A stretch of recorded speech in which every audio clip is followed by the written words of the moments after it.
बताता हूं। क्षीर सागर में एक त्रिकूट नाम का एक पर्वत है। ये पर्वत जो है 10,000 योजन के घेरे में है और पर्वत के एक तरफ जो है तालाब और एक तरफ जो है घनघोर जंगल है। एक तरफ तालाब है, एक तरफ घनघोर जंगल है। सुंदर बगीचा लगा हुआ है। उस बगीचे में जो है एक वरुण देवता आया जाया करते हैं। जो जंगल था, जंगल में जो है हाथियों का झुंड रहा करता था। एक बार क्या हुआ, एक हाथी अपने परिवार के साथ जो है तालाब में जल क्रीड़ा करने आया और जैसे ही जल क्रीड़ा करने लगा महाराज, जल के अंदर गया। वहां एक रहता था मगर, मगर रहता था और जैसे ही हाथी जल के अंदर गया तो मगर ने जो है हाथी का पैर पकड़ लिया और हाथी का जैसे ही पैर पकड़ा तो हाथी जो है अपनी ओर खींचे, मगर अपनी ओर खींचे।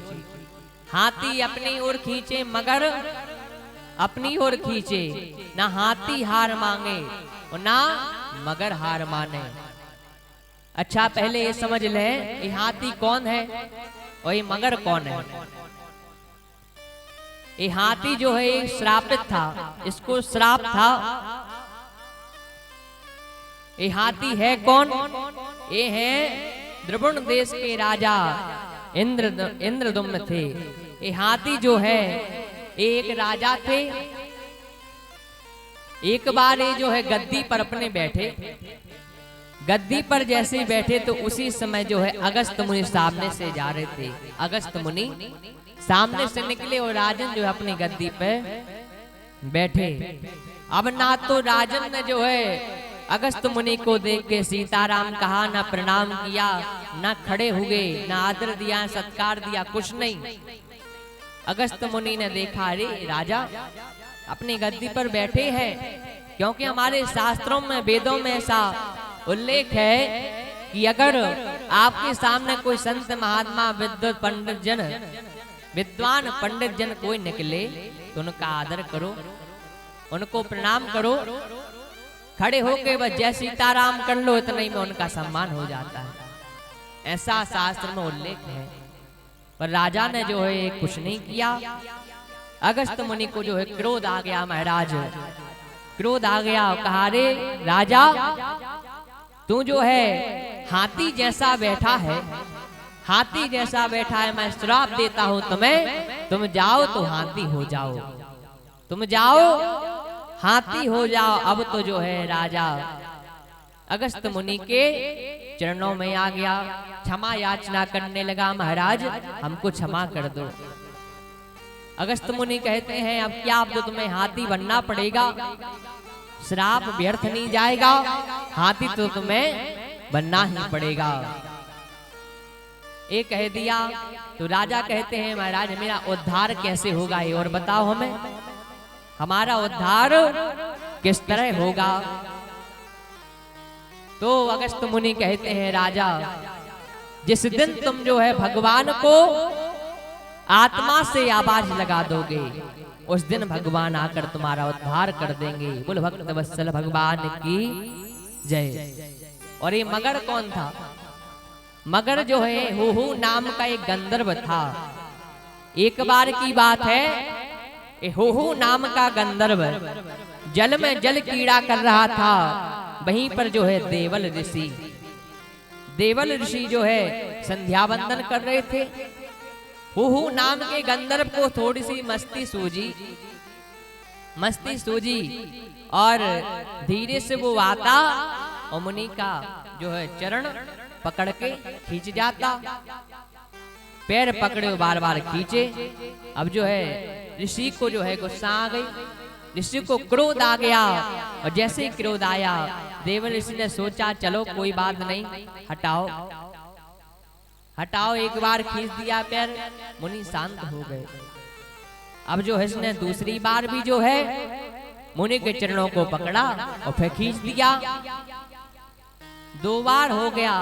हुहू नाम के गंधर्व में जो है तीसरी बार जैसे मुनि का चरण खींचा, मुनि को क्रोध आ गया। उनने श्राप दे दिया, रे दुष्ट, तू जो है मगर जैसा पैर खींचता है, जा तू मगर हो जा। इस श्राप दे दिया। अब तो जो है हुहू नाम का गंधर्व क्षमा मांगने लगा, महाराज हम पे तो गलती हो गई, हमको क्षमा कर दो। बोले क्या क्षमा कर दो, श्राप तो था तो हो गया, श्राप था हो गया, अब तो है तुम्हें मगर बनना पड़ेगा, मेरा श्राप है। तो हुहू नाम के गंधर्व ने कहा, प्रभु मेरा उद्धार कैसे होगा ये वो बताओ हमको, मेरा उद्धार किस तरह होगा। तो ऋषि ने कहा कि जा, तू जो है जिस दिन भगवान के भक्त का पैर पकड़ लेगा उस दिन तुम्हें तुम्हारा उद्धार हो जाएगा। बोल भक्त वत्सल भगवान की जय हो जय। तो अब हाथी और मगर में युद्ध छिड़ा। मगर हाथी का पैर पकड़े और खींचे, ना मगर हाथी, ना मगर हार माने, ना हाथी हार माने। ये मगर जो है हमारे तुम्हारे पीछे पड़ा है। कैसे? जैसे कथा चल रही 7 दिन की, 7 दिवस की हम बिहार जी के प्रेरणा से एक कथा अपन शुभारंभ करते हैं और उन्हीं की कृपा से यह पूर्ण भी होती है। आप सबके सहयोग से इस कथा जो है पूर्ण हो जाती है। 7 दिन हम कथा कर रहे, फिर भी जो है आप आना तो चाहते हैं पर नहीं आ पाते। क्यों? महाराज कथा में तो आना था मगर घर का काम पड़ा है। कथा में तो हमें आना था पर क्या करें, मगर तबीयत खराब है ना, मगर ही पीछे पड़ा है। अपन आना तो चाहते हैं पर मगर घर का काम पीछे पड़ा है। ऐसा है ना। आज चतुर्थ दिवस हो गया, आज तो जो है इंद्र भगवान भी हम पर प्रसन्न है, बेटा कथा बाँचो, हम पानी नहीं गिरा रहे। हाँ ना, कथा शुरू भई होते पानी शुरू भाव के, अब करो कथा, देख रहे। हाँ तो जो है ये हाथी और मगर में युद्ध होगा महाराज। ना हाथी हार माने ना मगर हार माने, मगर अपनी ओर हाथी अपनी ओर खींचे। अब दोनों में लगा युद्ध होने। दोनों में जो है महाराज 10,000 वर्ष तक युद्ध चला। 10,000 वर्ष तक दोनों में बहुत युद्ध चला। जब हाथी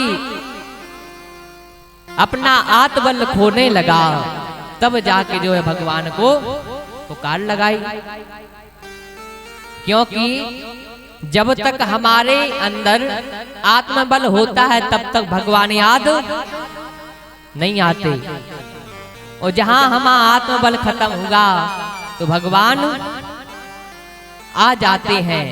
आत्मबल जब तक रहता है हम भगवान को नहीं बुलाते महाराज। जैसे द्रौपदी है, भरी सभा में जब भगवान को पुकारा, चीरहरण हो रहा था, जब भगवान को पुकारा है, जब द्रौपदी ने आवाज लगाई तो कैसे आवाज लगाई? चीरहरण हो रहा, साड़ी पकड़े है और भगवान को आवाज लगा रही, हे कन्हैया हमें बचाओ, हमें बचाओ। भगवान बिल्कुल नहीं आए। क्यों नहीं आए भगवान? क्योंकि ये दोनों हाथ से जो है अपनी साड़ी पकड़े थी। और जहां इनने दोनों हाथ छोड़कर हाथ ऊपर उठाकर कहा, हे गोविंद, हे नाथ, हे कन्हैया, हे हरि हमको बचाओ, तो भगवान तत्काल चीरही में प्रकट हो गए। बोल भक्त वत्सल भगवान की जय हो। जब तक हमें आत्मबल रहता है तब तक भगवान नहीं आते, और हमारा हाथ बल कमजोर होगा तो भगवान तुरंत आ जाते हैं। जहां हाथी का हाथ में बल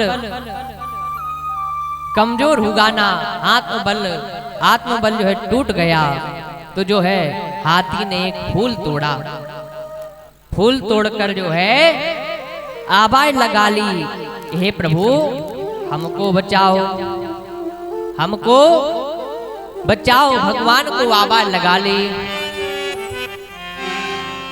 अरे मुरली वाले तेरा सहारा है, ओ मुरली वाले तेरा सहारा है, मुरली वाले तेरा सहारा है, मुरली वाले तेरा सहारा है, मुरली वाले तेरा सहारा है, मुरली वाले तेरा सहारा है, मुरली वाले तेरा सहारा है। यहाँ कोई नहीं हमारा है, यहाँ कोई नहीं हमारा है, मुरली वाले तेरा सहारा है।